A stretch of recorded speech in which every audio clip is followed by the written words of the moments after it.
In psychology, people often tend to discover or exploit more than other types of mental qualities. That's why curiosity is considered a sacred ground, a place that will open the promising doors of historical aha moments. The tendency to explore is deeply ingrained in the subconscious. It helps us learn as children and survive as adults. However, there is no universally accepted definition of discovery, because researchers in many different fields approach this problem with different perspectives.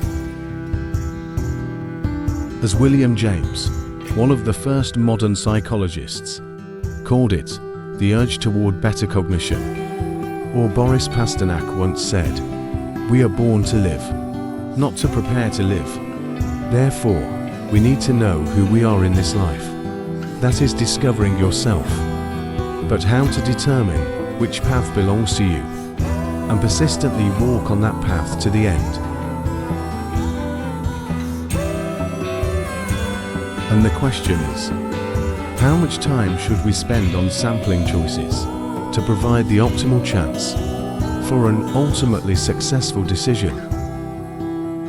Or how many frogs do we have to kiss to have a chance of having a prince? Mathematicians have given us the answer, 37%.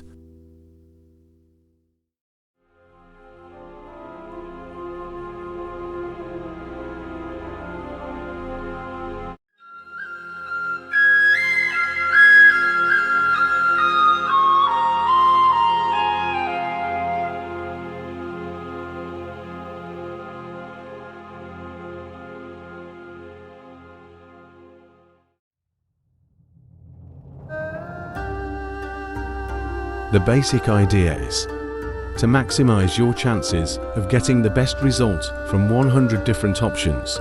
We should sample or eliminate the first 37% of choices. The 37% rule is not something automatic or thoughtless. It's a calibration period where we determine what works and what doesn't. From the 37% of rejections, we pick the best and keep that information in mind as we move forward. If any subsequent option exceeds that benchmark, then one should stick to that option to get the best result.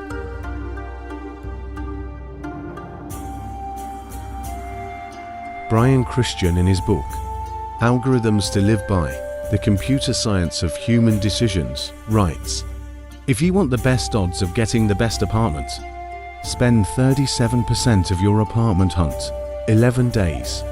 If you've given yourself a month for the search non-committally exploring options, leave the checkbook at home, you're just calibrating. But after that point, be prepared to immediately commit deposit and alter the very first place you see. That beats whatever you've already seen." This is not merely an intuitively satisfying compromise between looking and leaping. It is the provably optimal solution.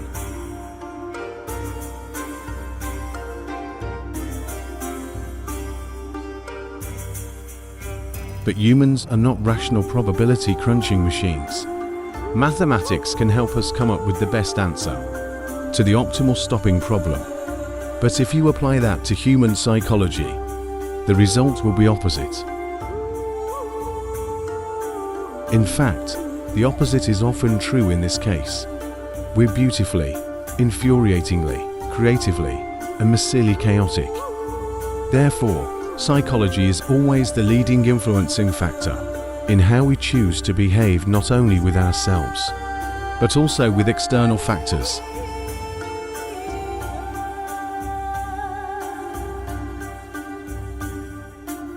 In psychology and economics, there is what's known as an exploit trade-off. Should we go for guaranteed victory, or venture to another land with an unknown outcome?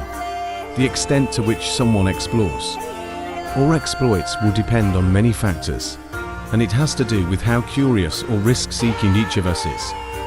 The nature of discovery is the perfect launching pad to help us open up thousands of new horizons. It is like a powerful catalyst that helps us confront and overcome all obstacles on the way. It makes us feel as though we are in the middle of four narrow walls, that our mind is always on a journey. Great secrets await us ahead. A feeling of excitement when fully activated urges us to reach out and open the door in front of us, to welcome the vast sky outside. However, each person's mental strength is different. According to research by Adicott and colleagues, published in the journal Nature, fully committing to the path of discovery will put us at even more disadvantages.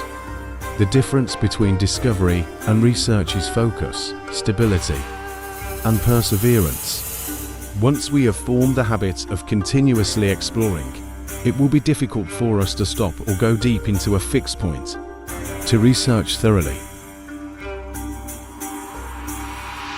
It is easy to develop into a jack of all trades, but master of none type. It is easy to develop into a jack of all trades, but master of none type. It is an extraordinarily intense stimulus that cannot be resisted by any psychological attribute, victory.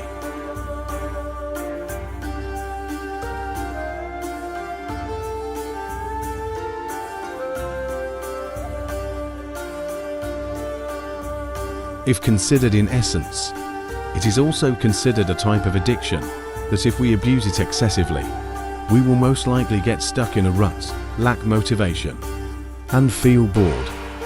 Of course, the above conclusions will lack authenticity if we do not place them in other contexts for consideration.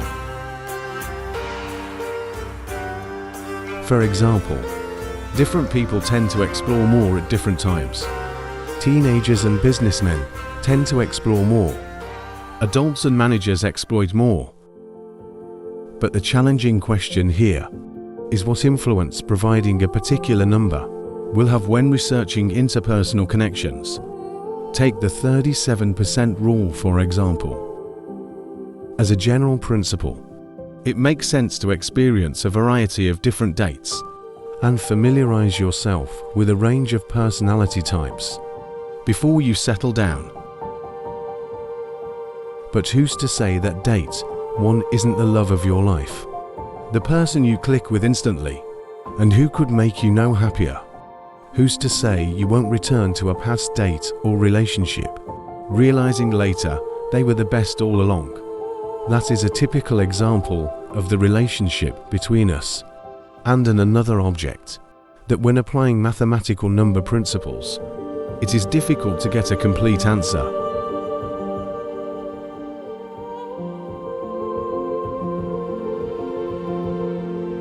What about the relationship between us and ourselves as individuals? And how can we determine the right time and situation to pause external factors and officially enter a deeper journey, a journey towards true self-discovery?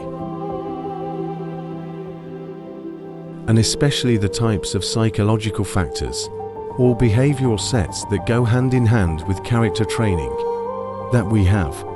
How do we determine it? What a complicated problem.